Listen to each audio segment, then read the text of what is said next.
దుష్టుడు ఆలోచన చెప్పున నడవక పాపల మార్గంలో నిలవక అపహాసకు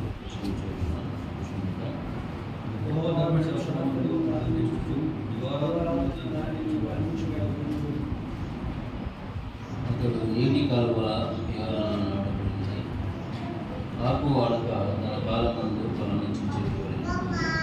అతడు చేయునదంతయు సఫలమవుతుంది.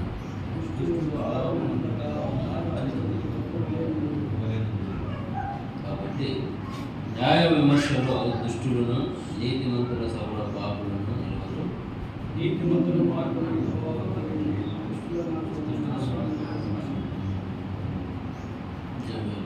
మాకు బాగానే దీవించి ఆశీర్వదించలాగా చిన్న ప్రార్థన చేసుకుని ఇంకా మాటలు ధ్యానిద్దాం. మహాగరుడ, మహోన్నతుడ, మహిమగల ఘనమైన ప్రతి శ్రేష్టమైన నామాన్ని బట్టి లెక్కలేని స్థితిలో స్తోత్రాలు చేస్తున్నాం. అర్హులైన నాన్న మమ్మల్ని ప్రేమించి అలనాడు పాపం చేతను అపరాధం చేతను నాన్న తెచ్చి నిత్య నాశనానికి నాన్న మరి పాత్రమైనట్టుగా మీ సన్నిధికి రాదగిన వారం దురస్తులమైనట్టుగా అటువంటి వారమైన ప్రేమించి మా కొరకై ప్రభావ మీ ప్రాణమైన పెట్టి ఘోరమైన శిక్ష ఉచితంగా అనుగ్రహించి రక్షించినటువంటి రస్తాలతో మమ్మల్ని దీవిస్తూ ఆశ్రయిస్తూ నడిపిస్తున్నట్టు మీకు స్తోత్రాలు పెట్టుకున్న గతించిపోయినట్టుగా అల్పుడైన మమ్మల్ని ప్రేమించి మాకు ఆయుష్కాలాన్ని పొడిగించి ఉంచి అదే కాలంలో నాయన పరిశుద్ధ దినమందు ప్రభు దినమందు నాయన జ్ఞాపకం చేసుకోవడం ప్రభావ తరుణాన్ని అల్పమైన మాకు అనుగ్రహించి ఆరాధన కార్యక్రమంలో ప్రభావ మీరే అధ్యక్ష వహించి ఆరాధన జ్ఞానం బట్టి మీకు స్తోత్రాలు చెల్లిస్తున్నాం ప్రభావ మీకు సమయంలోనైనా మరియు చేరవచ్చిన మాకు ఏ మాట అయితే అవసరమైనదో ప్రభావ మీరేనా అందరూ విధాలతో నేను మాట్లాడమని ప్రారంభిస్తున్నాం ప్రభావ ఇది చెవిని గ్రహించి మనసుకున్నారా దయచేయండి. అవునైనా మరియు విన్న మాటలు వ్యర్థంగా విడిచిపెట్టే వారంగా కాకుండా వాటినైనా మా యొక్క హృదయంలో దాచుకొని నేను జీవితంలో ప్రభావ నమ్మలు వేసుకుంటున్నాను. మాకే అనుసారంగా ప్రభావం జీవించి మేము మహిమపరిచే భాగ్యాన్ని మాకు నాన్న దయచేస్తారని ప్రభావ తీసుకుంటున్నాం. ప్రతి సమయాన్ని మాకు దేవుడి కనుక దయచేసి మీరే మహిమ పొందుదురని మా ప్రభువును మీ ప్రియ కుమారుడైన యేసుక్రీస్తు ఘనమైన అతి శ్రేష్టమైన నామమున స్తుతించి ప్రార్థించి అడిగి వేడి పొందింటున్నాం తండ్రి. ఆమేన్. ప్రియులారా, మరియు చదువుకున్న లేఖన భాగాన్ని మనం ధ్యానిస్తూ వస్తున్నాము. మొదటి వచనంలో 3 విషయాలు ఉంటున్నాయి కదా. మొదటిదిగా దుష్టుల ఆలోచన చొప్పున నడవక, రెండవదిగా పాపుల మార్గమున నిలవక, అపహాసకులు కూర్చుండు చోటను కూర్చుండక. ఎందుకు మరి కీర్తనకారుడు నడవక, నిలవక, కూర్చుండక అని ఎందుకు అంటున్నాడు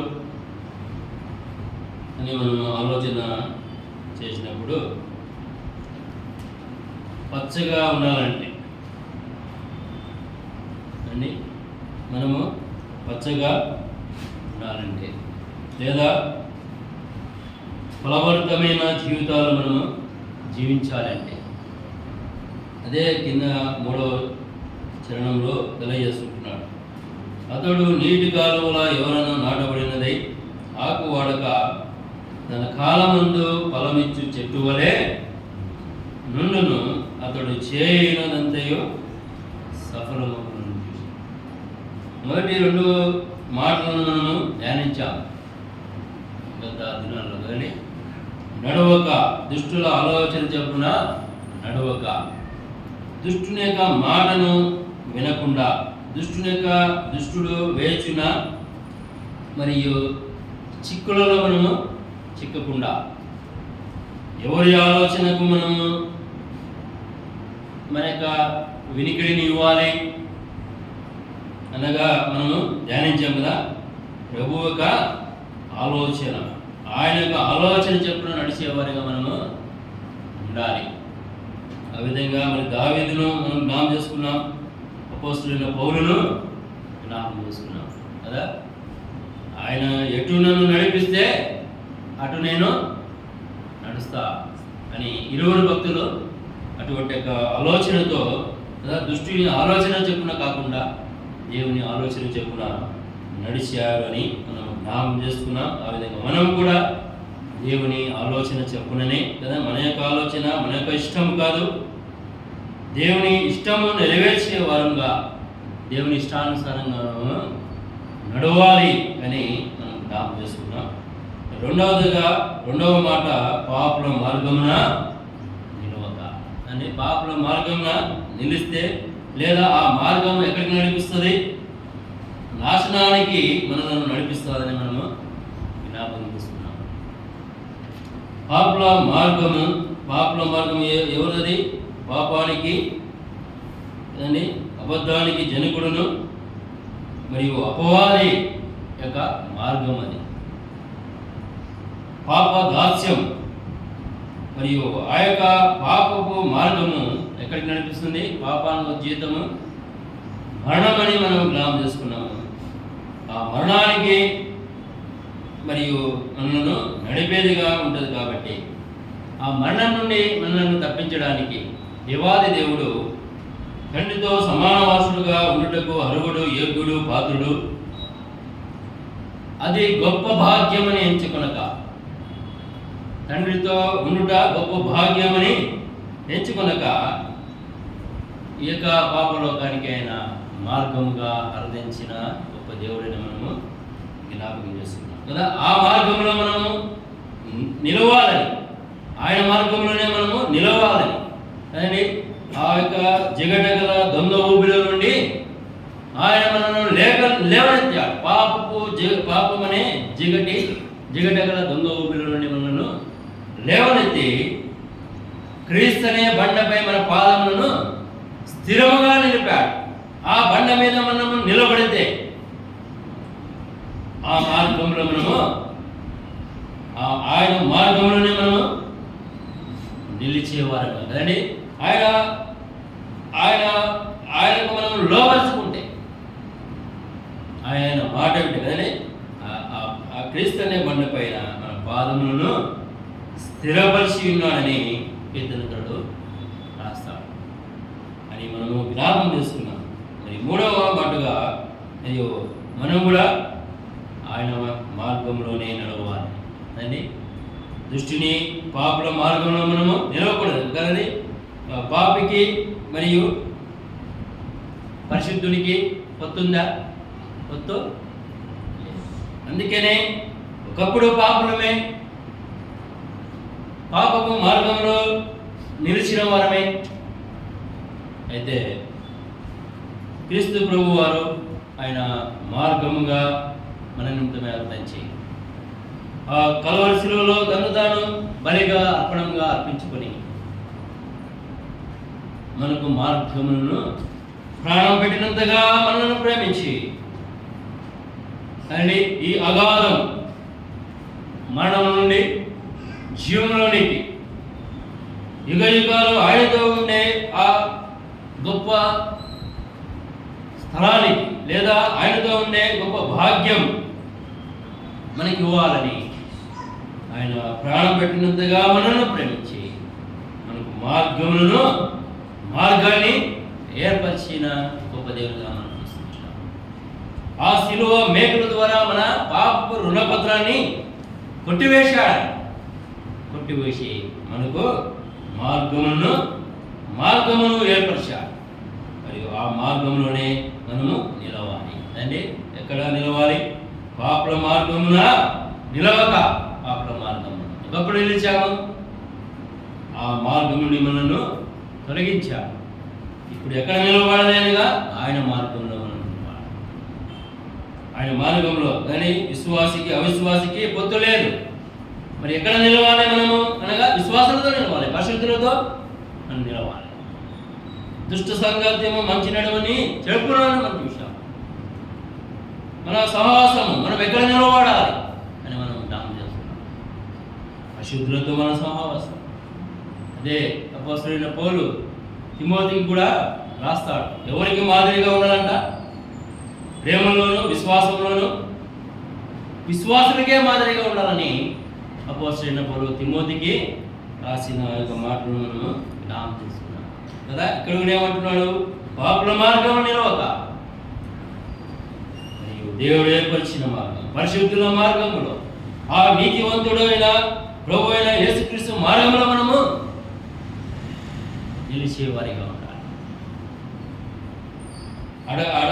అడుగులతో కాదు అని నిలువెచ్చనగా కాదు. ఆయన ఏ విధంగా నిలబెట్టాడు? మనను స్థిరంగా నిలబెట్టాడు. ఒకప్పుడు నిలవెచ్చిన వారమే కదండి. నవోదయ సంఘానికి రాస్తాడు కదా. అటువంటి స్థిరత కాదు, అటువంటి నిలకడ కాదు. ఎటువంటి నిలకడ? స్థిరమైన. ఆయన ఎటువంటి వారిగా ఉండాలని ఆయన నిలిపాడు. ఒకప్పుడు క్రీస్తు వారము కాదు, ఇప్పుడు క్రీస్తు వారముగా ఉండుటకు ఆయన మరియు ఆయనే మార్గముగా అర్థించి మనకు మార్గాన్ని ఏర్పరిచాడు, స్థిరపరిచాడు. ఆయన మనకై మనము నిలవలేం, ఆయన నిలబెట్టాడు. కాబట్టి ఆయన ఎందుకు నిలబెట్టాడో ఆ విధంగా మనము ఆయన పక్షముగా నిలబడేవారుగా ఉండాలి. ఆయనతో నిలబడేవారుగా మనం ఉండాలని మరి ధ్యానం చేసుకున్నాం. మూడో మాటగా మరియు మనం చదువుతున్నాం, అపహాసకులు కూర్చుండు చోటను కూర్చుండక అని చూస్తున్నాం. నడవకూడదు, నిలవకూడదు, కూర్చుండకూడదు. ఎక్కడ? దుష్టులతో నడవకూడదు, పాపులతో నిలవకూడదు. అపహాసకులు కూర్చుండే చోట మనము కూర్చుండకూడదు. ఎందుకంటున్నా అంటే మనం జ్ఞాపకం చేసుకున్నాం కదా. ఆ విధంగా ఉండక ఎక్కడ ఉండాలి అంటే దేవుని సన్నిధిలో ఉండాలి, దేవుని సన్నిధిలో నిలవాలి. మూడో మాట కూడా దేవుని సన్నిధిలోనే మనము కూర్చుండాలి అనే మాటను మనము చూస్తున్నాం. యెహోవా రెండవ చరణంలో చూస్తున్నాం. యెహోవా ధర్మశాస్త్రమునందు ఆనందించు దేవారాత్రము దానిని ధ్యానించేవాడు ధన్యుడు. ఆ విధంగా నడవక నిలవక కూర్చుండక దేవుని సన్నిధిలో లేదా దేవుని ఎదుట ధర్మశాస్త్రమునందు ఆనందించు. ధర్మశాస్త్రముగా దేవుని వాక్యంగా దేవుడే, దేవుడితో సహవాసం పరిచేసినప్పుడు మనకు ఆనందం. దివారాత్రము దానిని ధ్యానించువాడు ధన్యుడు. ఎవరు ధన్యులు? దివారాత్రము ఆయనతో సంబంధం కలిగిన వారు, ఆయనతో ఆనందించేవారు. అటువంటి సంబంధము దావీదు కలిగి ఉన్నాడు కదా. రాత్రంతయు తన పడక మీద దేవునితో సహవాసము కలిగి ఉన్నప్పుడు, దేవునిని ధ్యానించినప్పుడు, దేవుని యొక్క ఔన్నత్యాన్ని, ఆయన యొక్క మరియు ఆయన ఎంతటి ఉన్నతుడో ఆయన కదనే. అందుకే అంటాడు, నా కోట, నా కొండ, నా ఆశ్రయ దుర్గము, నేను నమ్ముకున్న దగ్గర ఆయన సహాయకుడు అంటున్నాడు. మరియు అటువంటి దావీదు ఏమంటున్నాడు? ఆయనను ధ్యానించినప్పుడు మెదుడు నాకు దొరికినట్టుగా మరియు ఉంది. అంతగా దేవుని సన్నిధిని దావీదు అనుభవించిన వాడిగా మనం చూస్తున్నాం. కానీ మరియు చేయనంతయో సఫలము కావాలి అంటే నిత్యము మనము ఫలించేవారిగా ఉండాలంటే అండి ఈ 3 విషయాల్లో మనము జాగ్రత్త కలిగి ఉండాలి. నడవక, నిలవక, కూర్చుండక మనము నేర్చుకోవాలి.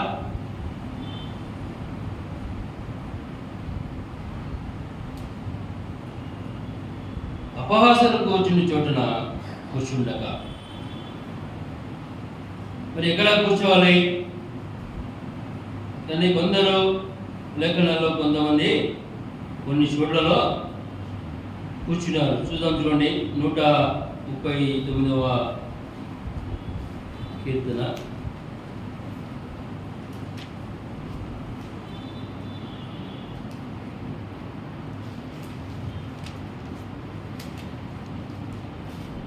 2వ వచనం.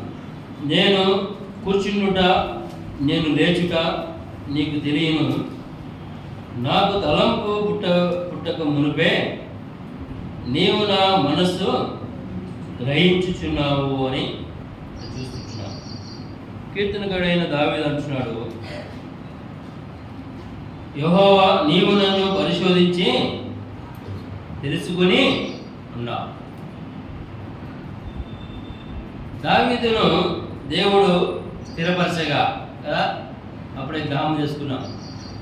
దావీదు రాసిన ఆ కీర్తనని కదా, ఆయన ఆపదలో నుండి తప్పించి ఆయన పాదములను స్థిరపరిచిన నాటి నుండి మరియు దావీదు చక్కగా మరియు దేవుణ్ణి ఆనుకుని జీవించిన వాడిగా మనము చూస్తున్నాం. అందుకనే అంటున్నాడు అక్కడ, నీవు నన్ను పరిశోధించి తెలుసుకుని ఉన్నావు, నేను కూర్చుండుట, నేను లేచుట నీకు తెలియను, నాకు తలంపు పుట్టక మునిపే నీవు నా మనస్సు గ్రహించుచున్నావు అని చూస్తున్నావు. అలాగే 3వ వచనం కూడా చూడండి, నా నడకను నా పడకను నీవు పరిశీలన చేసి ఉన్నావు, నా చర్యలన్నిటినీ నీవు బాగుగా తెలుసుకుని ఉన్నావు. చూడండి ఎంత చక్కగా దావీదు ఆయన సన్నిధిలో ఆయన చిత్తానుసారంగా నడుస్తున్నట్టుగా మనం చూస్తుంటున్నాం కదా. దుష్టుల ఆలోచన చొప్పున నడవడము లేదు కదా, ఛాలెంజ్తో అక్కడ తెలియజేస్తున్నాడు కదా. నా చర్యలన్నిటినీ కదా, నా ప్రతి అడుగు లేదా నా ప్రతి తలంపు నీకు తెలుసు కదా అని అంటున్నాడు. నేను కూర్చుండుట, నేను లేచుట నీకు తెలియదు అని ఎంత చక్కగా మరి దావీదు ఆయన సన్నిధిలో మరియు కూర్చున్న అంటే ఆయన నడకలన్నీ నీవు ఎరిగి ఉన్నావని అంతగా సమర్థవంతమైన జీవితాన్ని దావీదు జీవిస్తున్నట్టుగా మనం చూస్తుంటున్నాం. అదేలాగున యెషయా గ్రంథము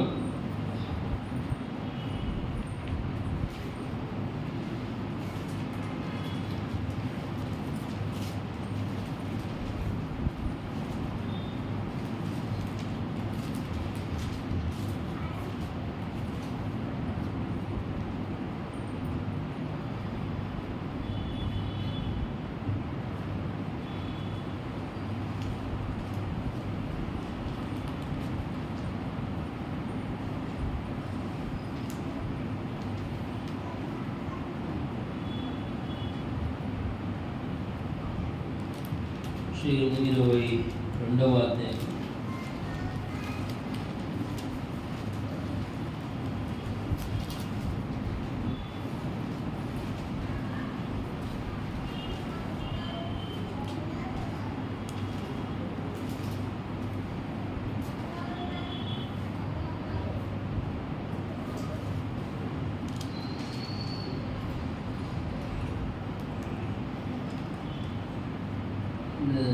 మొదటి దినవృత్తాంతములు 17వ అధ్యాయం 16వ వచనం.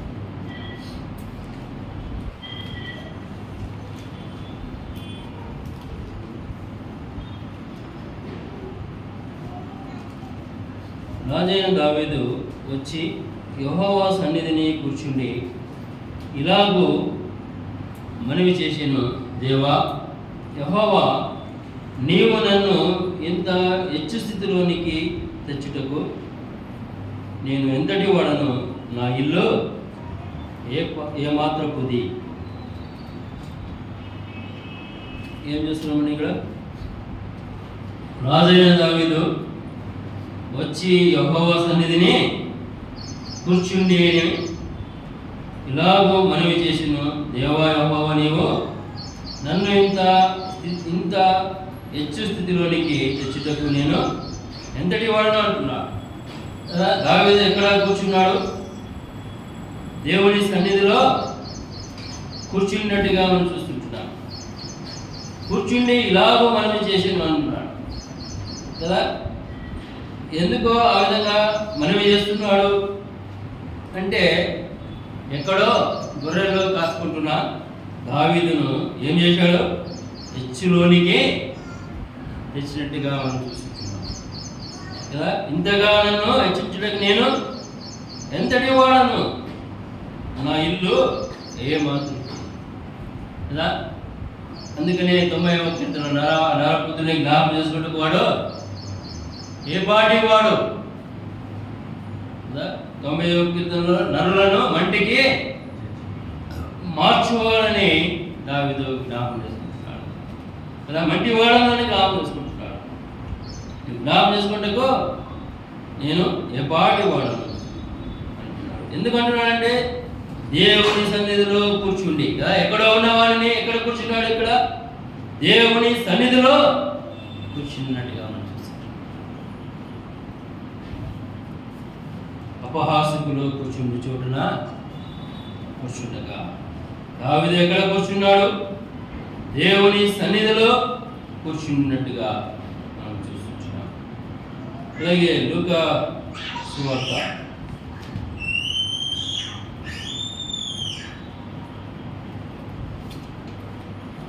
8వ అధ్యాయం 35వ వచనం చదువుతున్నాం.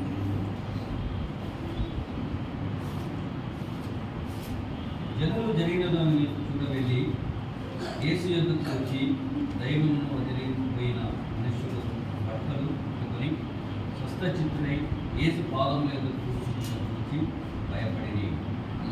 ఇప్పుడు ఏమని చదువునండి?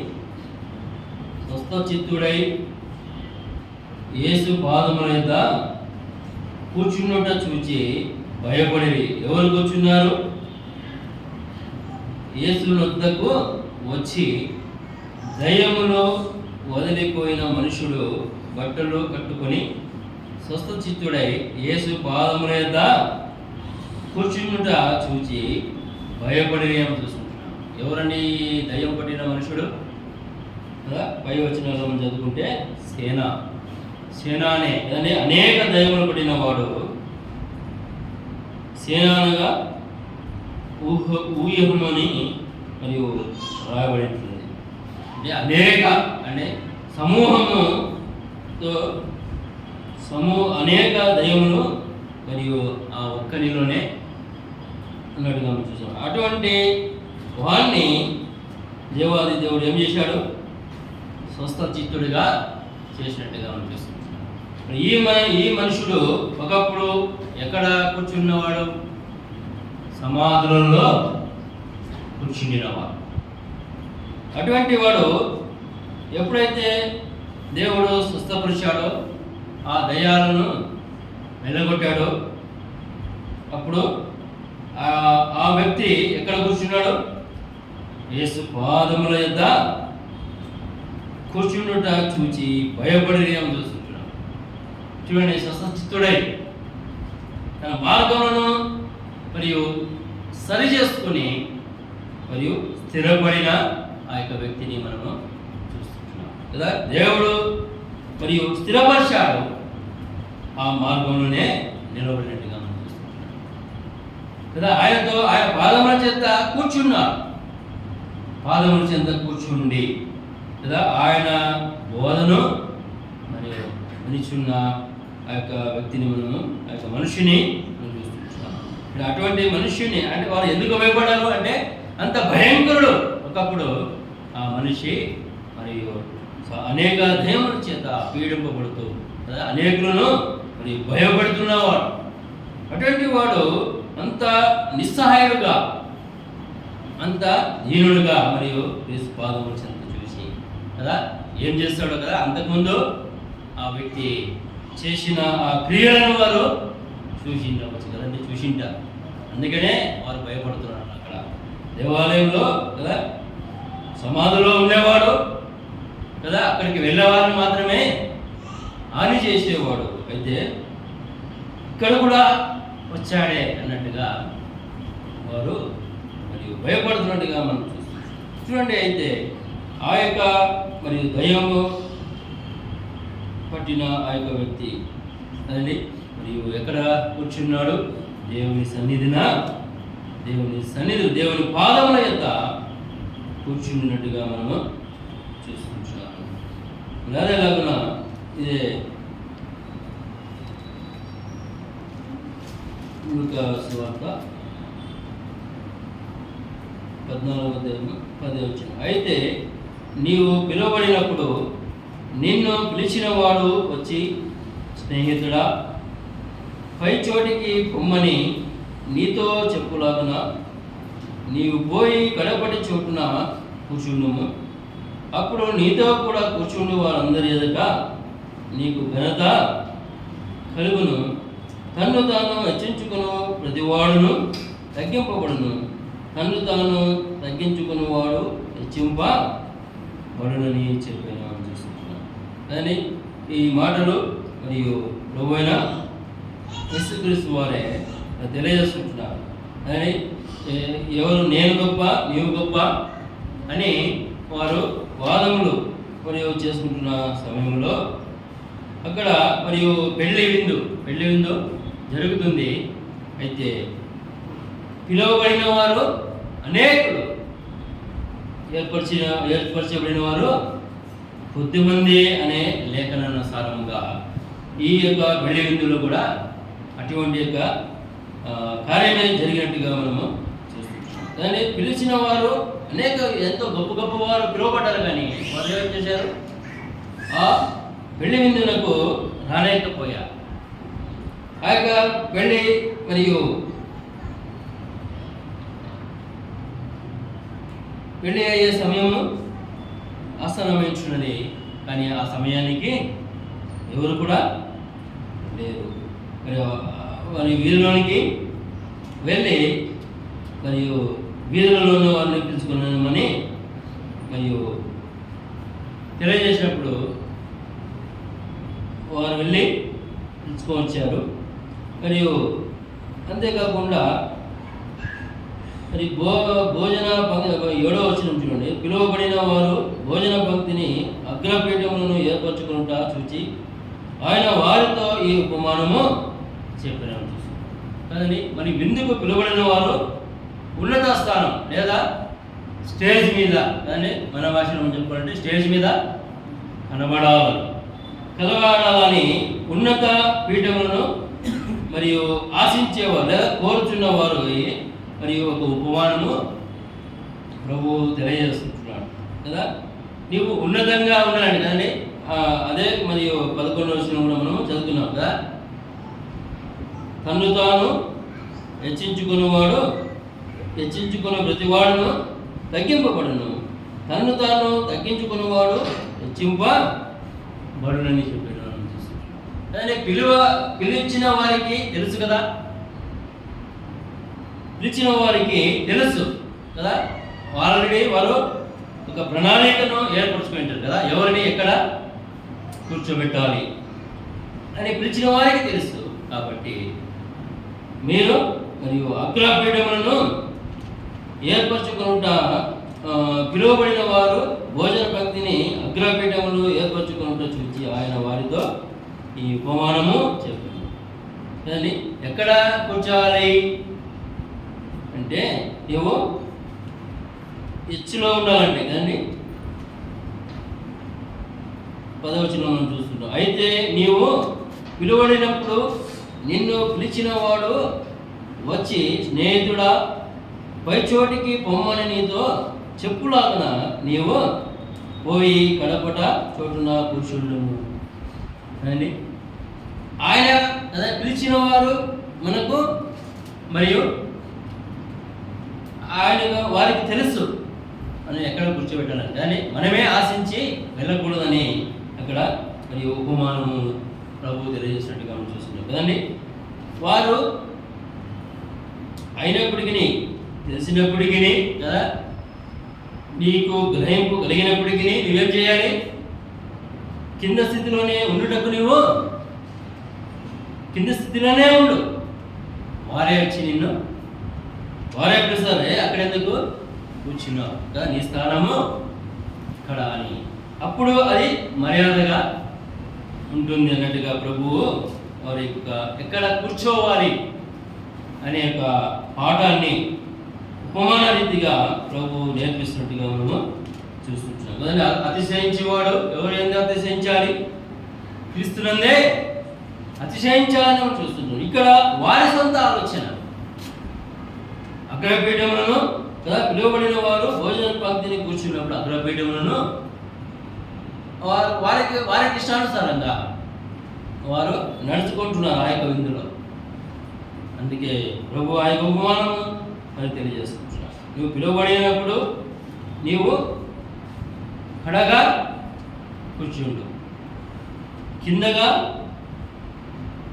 కూర్చుండు, కడపటి చోటున కూర్చుండు.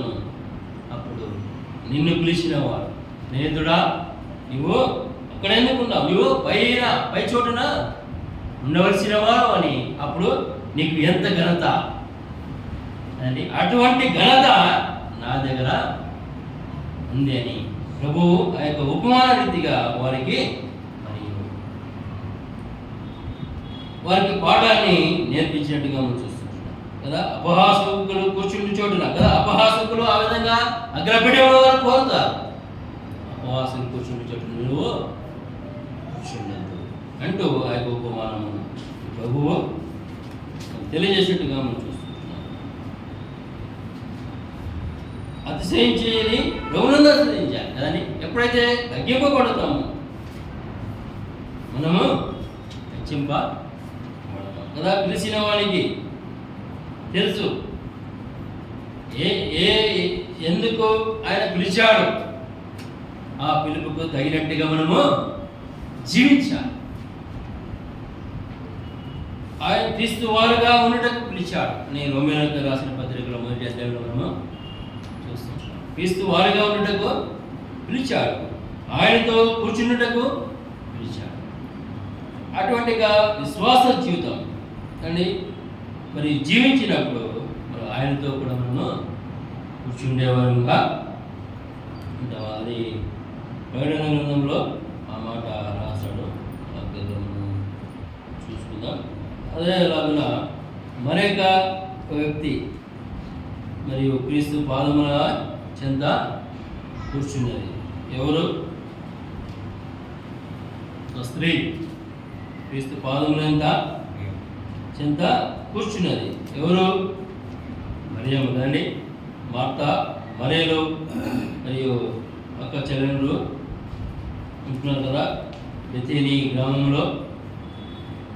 ఇదే లూకా రాసిన సువార్త 10వ అధ్యాయము 38 నుండి 42 వరకు ఆ యొక్క ఉపమానం ఉంటున్నది. అంతటా వారు ప్రయాణమైపోచుండగా ఆయన ఒక గ్రామంలో ప్రవేశించెను. మార్తా అను ఒక స్త్రీ ఆయనను తన ఇంట చేర్చుకునేను. ఆమెకు మరియా అను సహోదరి ఉండెను. ఈమె యేసు పాదముల యొద్ద కూర్చుండి ఆయన బోధ చూడండి. ఈమె మరియు 42వ వచనం అంటున్నాడు, ఆమె ఎటువంటి చోట ఉండాలని ఆమె కోరుకుంటుంది, లేదా ఎటువంటి చోటున ఆమె కూర్చున్నది అంటే ప్రభువే సాక్ష్యం ఇస్తున్నాడు 42వ వచనంలో. మరియా ఉత్తమమైన దానిని ఏర్పరచుకునేను, అది ఆమె యొద్ద నుండి తీసివేయబడదని ఆమెతో చెప్పాడు. ఎవరితో చెప్తున్నాడు? మార్తతో అంటున్నాడు కదా. ఆమె అనేక మరి పనులను పెట్టుకుని ఉంది ప్రయాసపడుతుంది. ఆమె ప్రయాస ఆమెదే కదా. ప్రతి వారికి వారి వారి క్రియల చెప్పున ఆయన ప్రతిఫలాన్ని ఇస్తాడు అనే సంగతిని ఆమె మర్చిపోయింది. అక్కడ ఇంతకుముందు మనం చూస్తున్నాం కదా, మరియు విందుకు పిలువబడిన వారు అగ్రపీఠమును ఆశించిన రీతిగా ఈమె కూడా ఒక విధంగా ఆ విధంగానే ఇక్కడ ప్రవర్తిస్తున్నట్టు కలుగుతుంది కదా. దేవుని పైననే నింద వేస్తున్నట్టుగా, దేవుడినే సనుగొట్టినట్టుగా మనము చూస్తుంటున్నాం కదా. నీకు చింత లేదా అంటుంది. అంటే అప్పుడు ప్రభు అంటున్నాడు, అందుకు ప్రభువు నన్ను విడిచి పెట్టినందున 40 వచ్చిన మధ్యలో ఉండి, ప్రభువా నేను ఒంటరిగా పని చేయుటకు నా సహోదరి నన్ను విడిచిపెట్టినందున నీకు చింత లేదా? నాకు సహాయం చేయమని ఆమెతో చెప్పుమనెను. అందుకు ప్రభు, మార్తా మార్తా, నీవు అనేకమైన పనులను గురించి విచారము కలిగి తొందరపడుచున్నావు, కానీ అవసరమైనది ఒక్కటే.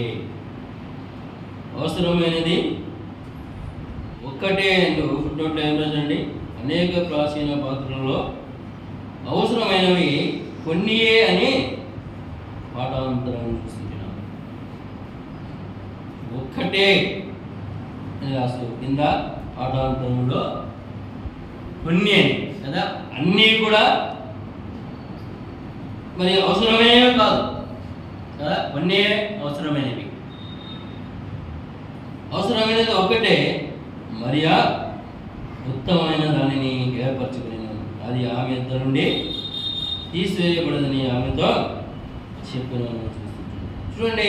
మరియు మరియా ఎక్కడ కూర్చుంది అనగా ఆయన పాదముల చెంత కూర్చున్నది. ఆ దైవం పడిన వాడు స్వతచిత్తుడైనాక ఎక్కడ ఉన్నాడు? క్రీస్తు పాదముల చెంత కూర్చున్నాడు. దావీదు మరియు ఆయనను ఎన్నుకున్న తర్వాత ఆయన సన్నిధిని ఆశిస్తున్నాడు. ఆయన సన్నిధిలో కూర్చుండి, దావీదు ఎక్కడ కూర్చున్నాడు? ఆయన సన్నిధిలోనే కూర్చున్నాడు. ఆయన పాదముల చెంతనే కూర్చున్నాడు. అదే భూమి ఆకాశము ఆయన సింహాసనము, భూమి ఆయన పాదపీఠం కదా. మరియా మరియు ఆ స్వస్థచిత్తుడైన మనుషుడు దావీదు ఎక్కడ కూర్చుంటున్నారు? దేవుని పాదం కూర్చుండి ఇంతగా హెచ్చించడానికి, అంటే ఆయన తగ్గించుకొని వారిని హెచ్చించాడు. హెచ్చించిన ఆ స్థితిని వారు జ్ఞాపకం చేసుకుని దేవుని లోబడి దేవుని చిత్తానుసారంగా జీవిస్తారు.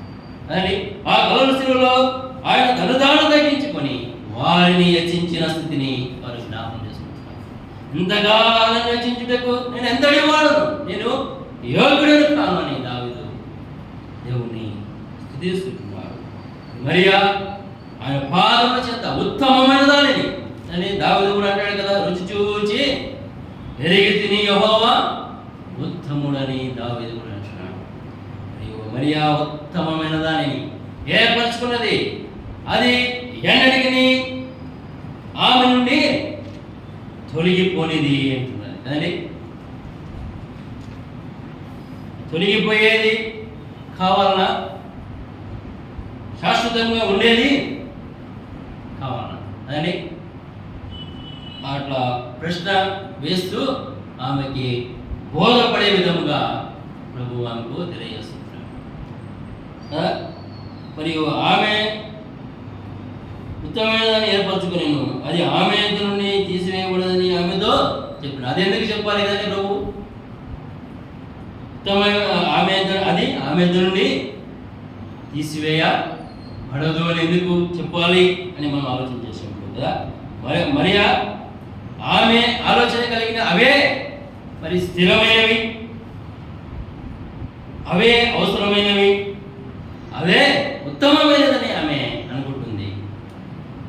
అందుకే ఆమెకు అర్థమవు రీతిగా ఆ విధంగా తెలియజేస్తున్నాడు. కానీ అది అవసరమైనది కాదు, అవసరమైనది ఇదే, ఇది ఉత్తమమైనది, అది తీసివేయబడినది, అది వాడబారనిది అని దావీదు అంటాడు కదా, వాడబారని స్వాస్థ్యం నాకు దేవుడు అనుగ్రహించునని ఏమని చూస్తున్నాను. మరియు పౌలు అక్షయమైన కిరీటం అండి, జీవ కిరీటం కదా, నేను మంచి పోరాడము పోరాడతిని, నా పరుగును తుదముట్టించింది, ఇక మీద నాకు నీతి కిరీటం ఉంచబడి ఉన్నది అని అంటున్నాడు పౌలు. ఇక్కడ మరియా ఉత్తమమైన దాన్ని ఏర్పరచుకుంటున్నది, అది ఆమె ఇద్దరు నుండి, అది ఉత్తమమైనది. ఎందుకంటే యుగ యుగాలు అక్కడ ఆయన సన్నిధిలో ఉండేది, అది శాశ్వతమైనది. ఈ విధంగా ఆమె నా పాదముల చెంత మరియు కూర్చుండి ఆమె ఏర్పరచుకున్న ఆ యొక్క మార్గం లేదా ఆమె యొక్క జీవితం ఆ విధంగా, మరియు ఆయన పాదముల చెంత కూర్చుండి మరియు ఉత్తమమైన ఏర్పరచుకొని ఆయన ఎందు ఆనందిస్తుంది, ఆమె చేయనంతయు సఫలం. దాన్ని అనేక ధ్యానాంశం, చేయనంతయు సఫలం కావాలంటే, మనకు దేవుడు అనుగ్రహించిన దాన్ని అది శాశ్వతంగా మనకు ఉండాలంటే కదండి, ఆయన స్థిరముగా నిలబెట్టాడు. అది ఆ విధంగానే కదలక మరి స్థిరముగా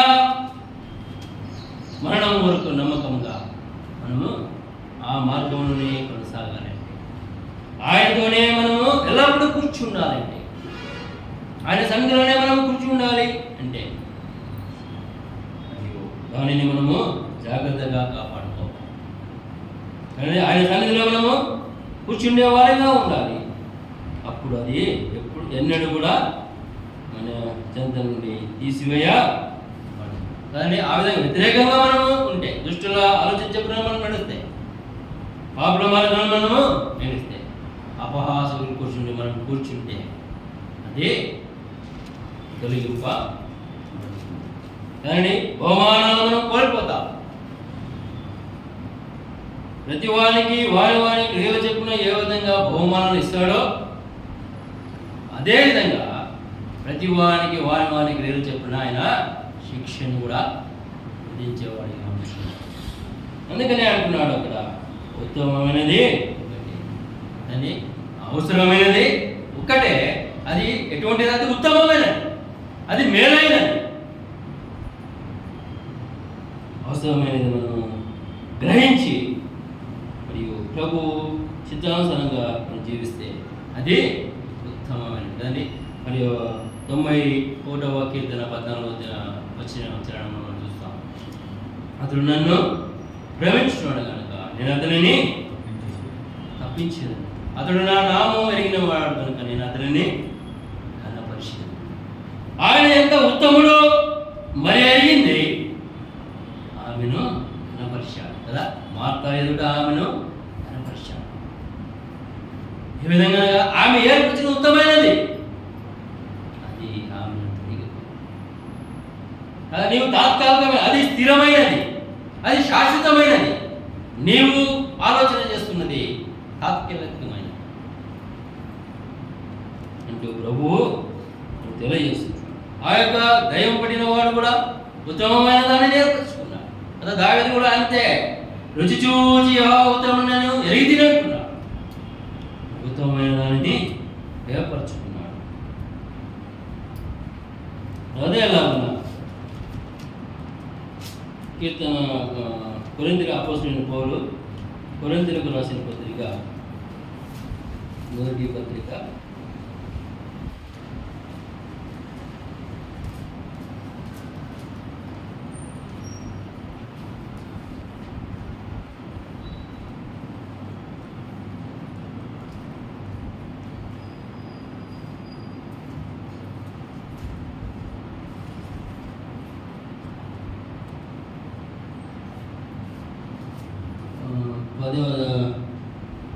10వ అధ్యాయము అపోస్తలుడైన పౌలు కొరింథీయులకు రాసిన మొదటి పత్రిక 10వ అధ్యాయము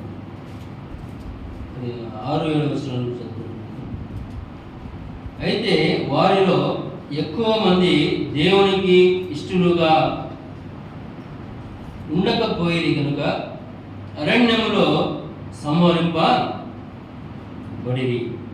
వారు ఆశించిన ప్రకారము మనము చెడ్డవాటిని ఆశించుకుంటున్నట్లు ఈ సంగతులు మనకు దృష్టాంతములుగా ఉన్నవి. జనులు తినుటకును త్రాగుటకును కూర్చుండి ఆడుటకు లేచిరి అని రాయబడినట్లు వారిలో కొందరి వలె మీరు విగ్రహ ఆరాధికులై ఉండకుడి అని చూస్తున్నాం. అపోస్తలుడైన పౌలు ఏమొస్తున్నాడంటే, జనులు తినుటకును త్రాగుటకును కూర్చుండి ఆడుటకు లేచిరి. ఎక్కడ కూర్చున్నారంట? తినుటకు త్రాగుటకు కూర్చుండి ఆడుటకు లేచిరి అని రాయబడినట్లు వారిలో కొందరి వలె మీరు విగ్రహారాధకులై ఉండకుడి. చూడండి ఎంత ఘోరం,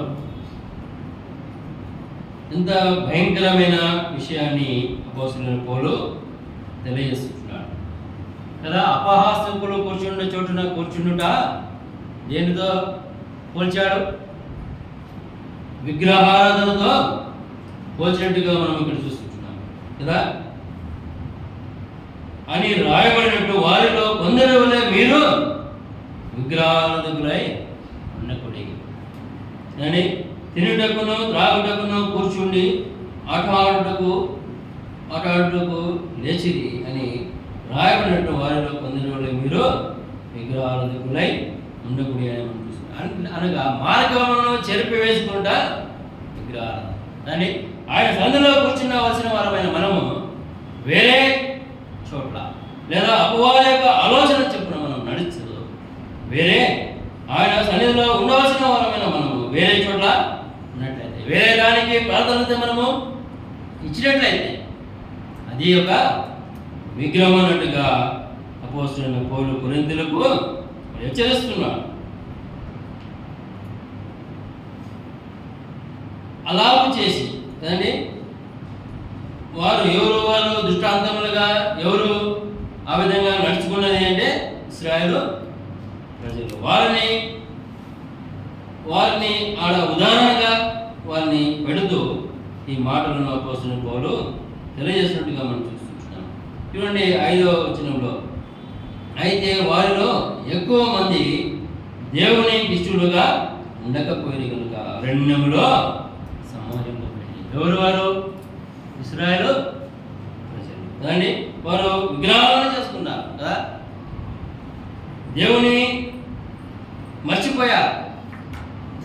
ఐగుప్తు నుండి దేవుడు ఎంతో ప్రేమతో వారిని ఆ యొక్క బానిసత్వ బ్రతుకు నుండి దేవుడు విడిపిస్తే వారు ఏం చేశారు?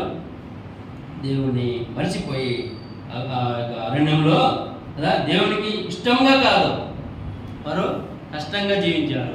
వారికి ఇష్టంగా చేయరు, వారికి ఎటు నచ్చితే వారికి నచ్చినట్టుగా వారు జీవించారు.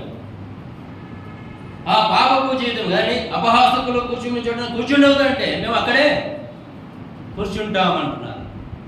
అందుకే అరణ్యంలో సంహరింపబడింది. వారు ఆశించిన ప్రకారం మనము చెడ్డవాటిని ఆశించుకున్నట్లు ఈ సంగతులు మనకు దృష్టాంతములుగా ఉన్నవి కదండి.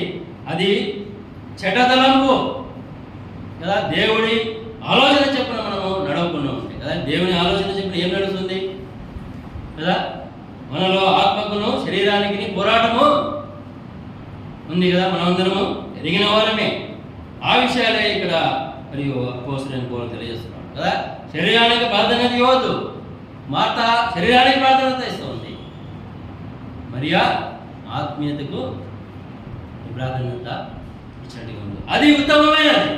మనం కూడా మనకి జీవితాల్లో ఉత్తమమైన దానిని ఏర్పరచుకోవడానికి, ఉత్తమమైన మార్గములను నడవడానికి ప్రభు మనలను మరియు ఆయన ప్రాణం పెట్టి మనల్ని రక్షించాడు ఆయన సన్నిధిలో. కానీ ఒకప్పుడు ఏ కొత్త లేదు మనకు. ఆయన సన్నిధికి రాతగిన వారు, అటువంటి వారు మనల్ని ఆయన సన్నిధిలో మనల్ని కూర్చుండబెట్టాడు.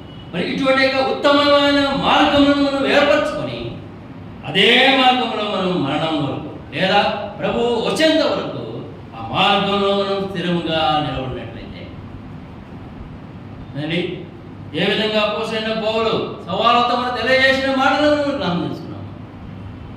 నా విశ్వాసాన్ని నేను కాపాడుకుంటున్నాను, నా పరుగును తుదముట్టించి తిని ఇక మీదట నాకు నీతి కిరీటము ఉంచబడింది. మరియు ప్రకటన గ్రంథంలో ఒక మాటను రాస్తాడు, జయించిన వానికి ఏమిస్తాడంట? ఆయనతో కూర్చుండే భాగ్యం. జయించిన వాడిని నాతో కూడా కూర్చుండబెట్టుతుందని ప్రకటన గ్రంథంలో మనము ఆ మాట చూస్తాం. చూడండి,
జయించిన వాణిని అనగా దేవుని జయము అనగా విశ్వాసంలో మరియు మరణం వరకు నమ్మకంగా జీవించి కదా విశ్వాస జీవితాన్ని విజయవంతంగా మరియు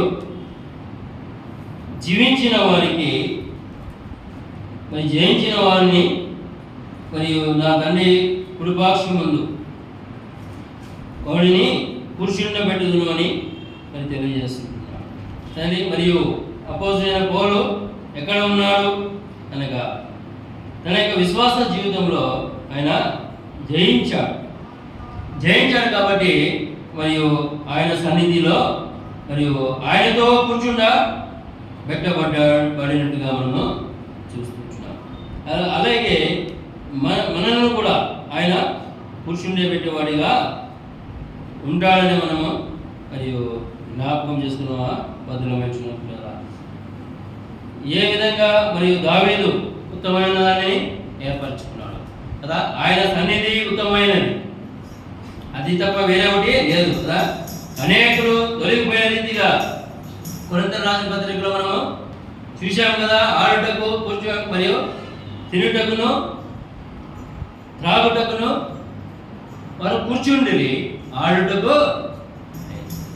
మరి ఆ విధంగా ఆయన సన్నిధిలో ఉండవలసిన సమయాన్ని అదని ఎంత మటుకు ఆయన సన్నిధిలో మనము ఉండవలసిన వారు కదా. దశమభాగము ఒకటేనా ఇవ్వాల్సింది ఆయనకు? ఏంటండి, డబ్బులు ఒకటేనా? ప్రతిదీ మనము ఆయనకి ఇవ్వాలి కదా. సమయం కూడా ఇవ్వాలి. నిత్యము ఆయన సన్నిధిలో మనము గడపాలి. అది మినిమం అంతే. మరి ఎక్కువగా మనము కదా ఇంకా నూతన మరియు గ్రంథం ప్రకారంగా వర్ధిల్లున్న కొలది మనం ఇవ్వాలి.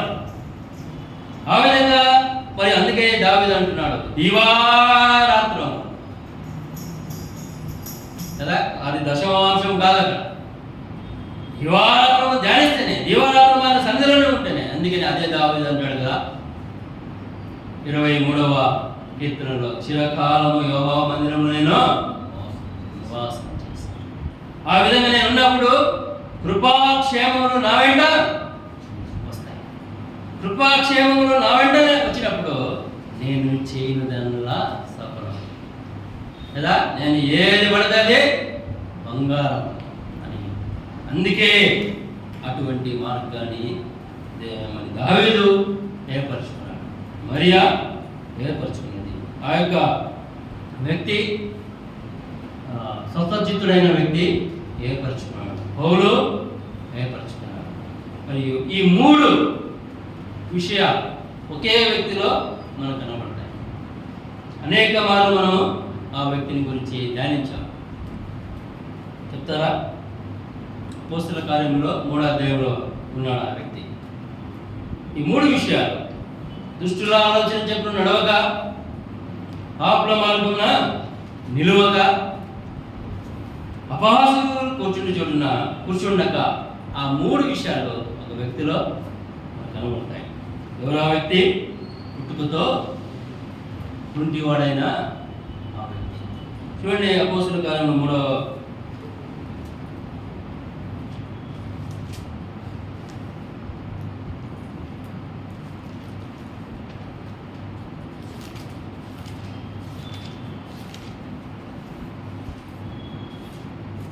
3వ అధ్యాయం 7వ వచనం చదువుతుంది. వాని కుడి చేయి పట్టుకొని లేవనెత్తెను, వెంటనే వాని పాదములను చీలమండములను బలము పొందెను. వాడు దిగ్గున లేచి నిలిచి నడిచెను. నడుచుచు గంతులు వేయచు దేవుని స్తుతించుచు వారితో కూడా దేవాలయంలోనికి వెళ్ళెను. చూడండి, ఏమంట? వాడు దిగ్గున లేచి నిలిచాడు. ఎక్కడ నిలిచాడు? ఆయన సన్నిధిలోనే నిలిచాడు. కానీ 3 విషయాలు మనకు కనబడుతున్నాయి కదా. ఫస్ట్గా నిలిచాడు, తర్వాత నడిచిను మనం చూసుకుంటున్నాం కదా. దుష్టుల ఆలోచన చెప్పిన నడవక. కానీ అంతకుముందు దుష్టులతోనే సహవాసం చేసేవాడు కదా. దేవాలయం వెలుపలనే ఉన్నవాడు, ఆయన సన్నిధికి రాతగినవాడు. అటువంటి వాడు ఇప్పుడు ఏం చేశాడు? దుష్టుల ఆలోచనలు వారితోనే ఉన్నాడు, వారి ఆలోచన చెప్పి నడుస్తున్నవాడు. ఎప్పుడైతే మరి దేవాది దేవుడు మరియు పేతురు యోహానులను ఆ దేవాలయములకు నడిపించి వారిని స్వస్థపరిచినప్పుడు వెంటనే ఆ దుష్టుల ఆలోచన మరియు వదిలివేసేసారు. కానీ ఆ ఆలోచన రాలే, వారితో ఉండాలి అనే ఆలోచన కదా. ఈ యొక్క మరియు క్రియలు అతను ఎరగలే. ఆయన సన్నిధిలో నిలవాలని ఆయనకు ఎప్పుడైతే దేవుడు మరియు ఆయనను పట్టుకున్నాడు కదా, పిలిచాడు, వెంటనే తన జీవితాన్ని మార్చివేసినట్టుగా ఇప్పుడు ఆయన సన్నిధిలో నిలిచాడు. ఆయన చిత్తానుసారంగా నడుస్తున్నాడు. నడుచుచు గంతులు వేయచు దేవుని స్తుతించుచు వారితో కూడా దేవాలయంలోనికి వెళ్ళింది కదా. ఆయన సన్నిధిలో కూర్చుండడానికి, ఆయన సన్నిధిని ఆశించి కుంటివాడిగా ఉంటున్న అతడు కదా, ఎప్పుడైతే మరి కాలిచ్చిన ఆ దేవుని పట్ల ఎంత మక్కువ కలిగి ఉన్నాడో మనకు తెలుస్తాం కదా. ఏం చేస్తున్నట్ట? దేవుని సన్నిధిలో కనబడడానికి, దేవుని సన్నిధిలో కూర్చుండడానికి గంతులు వేస్తున్నాడు కదా. లేక కదా పుట్టిన మొదలుకొని అటువంటి వాడిని నన్ను ఆయన దయ చూపాడు, నన్ను కరుణించాడని చెప్పి ఆయన సన్నిధిలో ఉండడానికి ఆశిస్తున్నాడు అని గంతులు వేస్తున్నాడు. గంతులు వేసి దేవుని స్తుతించు వారితో కూడా దేవాలయంలోనికి కదా. ఇక ఆ పాత జీవితం అవసరము, అది జ్ఞాపకం కదా. అందుకే మరి క్రీస్తు ఎవడైనా క్రీస్తు కూడా లేపబడిన వాడితే వాడు నూతన సృష్టి, పాతవి గతించిన రీతిగా. మరియు రాకుండి వాడు పాతదాన్ని మర్చిపోయాడు కదా, ఉత్తమమైన దాన్ని ఏర్పరచుకున్నాడు కదా. మరి అక్కడ ఆ దయ్యము పట్టిన వాడు మరి ఎప్పుడైతే స్వస్థ చిత్తుడై దేవాలయంలో కూర్చుంట చూసి వారు భయపడ్డారు. ఇక్కడ వారు పరవశం విస్మయం పొందిపోయారు. ఇక్కడ చూడండి 9-10 వచనాలు మనం చదువుకుంటే, వాడు నడుచుచు దేవుని స్తుతించుట ప్రజలందరూ చూచి శృంగారమును దేవాలయపు ద్వారమునొద్ద భిక్షము కొరకు కూర్చుండిన వాడు వీడే అని గుర్తెరిగి వానికి జరిగిన దానిని చూచి విస్మయముతో నిండి పరవశులై. ఇక్కడ అక్కడ వారిని చూచి వారు భయపడుతున్నారు. దేవుడు వారి జీవితాల్లో చేసిన కార్యమును వారు చూడలేదు. అయితే ఇక్కడ దేవుడు చేసిన కార్యమును చూసి ఈ గుండెవాడిని బట్టి వారు ఏమైనాట విస్మయముతో నిండి పరవశులైపోయారు. దేంట్లో పరవశులు అనగా దేవుణ్ణి స్తుతించడం కదా. ఆ వ్యక్తి కదా ఒకప్పుడు ఆ దేవాలయం వెలుపలేట కదా, ఎంతో వ్యసనముతో బాధతో ఎంతో కృంగిన స్థితిలో కూర్చుండిన వాడు ఇప్పుడు ఏంద్రైదే కదా, వాళ్ళకి ఆశ్చర్యమైపోయింది. ఆశ్చర్యమైపోయి వారు మరియు వాడు నేర్పాడు వారికి అండి. వానికి జరిగిన కదా ఎంత చక్కగా పరిశుద్ధాత్మ దేవుడు రాయించాడు చూడండి. వానికి జరిగిన దానిని చూచి విస్మయముతో నిండి పరవశులైరి, దేవునిలో పరవశులైపోయారు. అంతకుముందు వారు మరి నామకార్థంగా ఉండేవారేమో అదండి. అయితే ఈ ఒక వ్యక్తి ద్వారా వారికి శృంగారం అనే దేవాలయంలో మరియు వాడక చెప్పున వచ్చేవారేమో కదండి.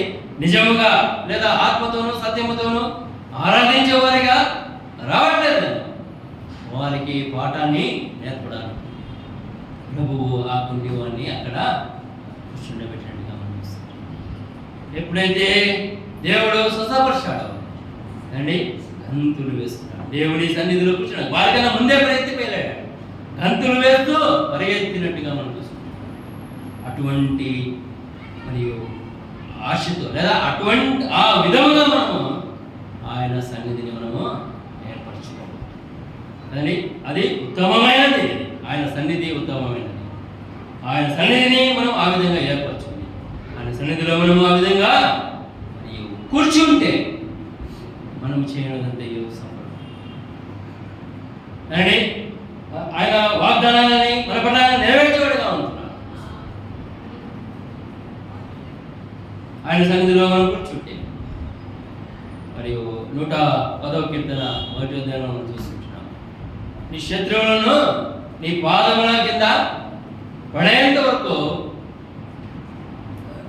వారు నీ పాదం చెందికి వచ్చేంత వరకు మరియు ప్రభు సన్నిధిలో దావీదు కూర్చున్నట్టుగా మనం చూస్తున్నాం. అదే వాగ్దానం మన పట్ల కూడా దేవుడు చేస్తున్నాడు కదండి. అపవాదిని మన కాల క్రిందికి తెస్తానన్నాడు. అది నెరవేర్చబడాలంటే ఆయన సన్నిధిలో మనము మరి కూర్చుంటాం. ఆయన చిత్తానుసారంగా కూర్చోవాలి. ఆ గుంటి వారి వలె ఆశతో రావాలి. ఎంత మరియు సిద్ధపాటు కదా, గంతులు వేస్తూ సంతోషంతో వచ్చారు కదా. రెగ్యులర్గా వెళ్ళేవారు కదా, వారు సమయాన్ని పోవాలనే వారికి లేదు. అయితే వారికన్నా ముందుగా వెళ్ళినట్టుగా మనం చూసుకుంటున్నాం. ఆయన సన్నిధిలో ఒకప్పుడు వెలుగులో ఉన్నవాడు ఆయన సన్నిధిలో కూర్చుంటాడు. అది గొప్ప భాగ్యమని అది ఉత్తమమైనదని మరి ఎంచుకొని గంతులు వేస్తూ ఆయన సన్నిధిలోనికి వెళ్ళిన వాడిగా మనం చూస్తున్నాం. ఆ విధంగా ఉన్నప్పుడు ఆయన మన యొక్క జీవితాల్లో కూడా ఆయన వాగ్దానాలను నెరవేరుస్తాడు కదా. నేను తలగా ఉంచుతాను కానీ తోకగా ఉంచానన్నాడు కదా. మొదటి నా నీతిని నా రాజ్యమును వెతుక్కో కదా. నువ్వు తగ్గించుకో, నా సన్నిధిలో తగ్గించుకుంటే నిన్ను హెచ్చిస్తా. ఆయన సన్నిధిలో ఉంట అది తగ్గింపుకు సూచనగా ఉంటుంది, లోబడడానికి సూచనగా ఉంటుంది కదా. తండ్రి మాటకు ప్రభు లోబడి రాకపోతే ఈ భాగ్యము మనకు లోబడ్డలోనే ఆశీర్వాదం మనకు ఉంటుంది. సన్నిధిలో ఉండుటకు మనం లోబడింది కదా. అనేక మార్లు మనం వింటున్నాం, అయినా లోబడటం లేదు. లోబడకపోతే మన స్థితి ఏ విధంగా ఉంది. అక్కడ వారు కూడా అనేక మార్లు గర్తించినప్పటికీ లోబడలే. అరణ్యంలో సంహరింపబడి మనము కొరింథీ పత్రికలో నామం చేసుకున్నాం. వారి వలె అండి మార్గమును చెరిపి వేసుకో. వారు తిరుగుటకు కదా అక్కడ ఐగుప్తులోనే బాగుండే, అక్కడ మరియు మాకు అనేకమైన కూరలు దొరుకుతూ ఉండే. వారు తినేదానిపైన త్రాగేదానిపైన మనసు ఉంచారు కదా. మరి దేవుని మాట వలన లేదా దేవుడే ఉన్నాడు, జీవంలో దేవుడే మనతో ఉన్నాడు. వాటిని గురించి మనం ఎందుకు చింత చేయాలి కదా, వాటిని గురించి ఎందుకు ఆలోచన చేయాలనే యొక్క ఆలోచన వారికి రాలేదు. ఎంతవరకు వారు అపవాది చేసిన ఆ యొక్క ముసుగులో వారు ఉన్నవారిగా మనం చూస్తున్నాం. దాని నుండి కదా మన నేత్రాలు తెరవబడినట్టుగా ఉన్నాయి, కానీ అవి మరి వెలిగింప వారు గుడితనం కలిగేసింది. అందుకనే వారు సంహరింపబడ్డారు.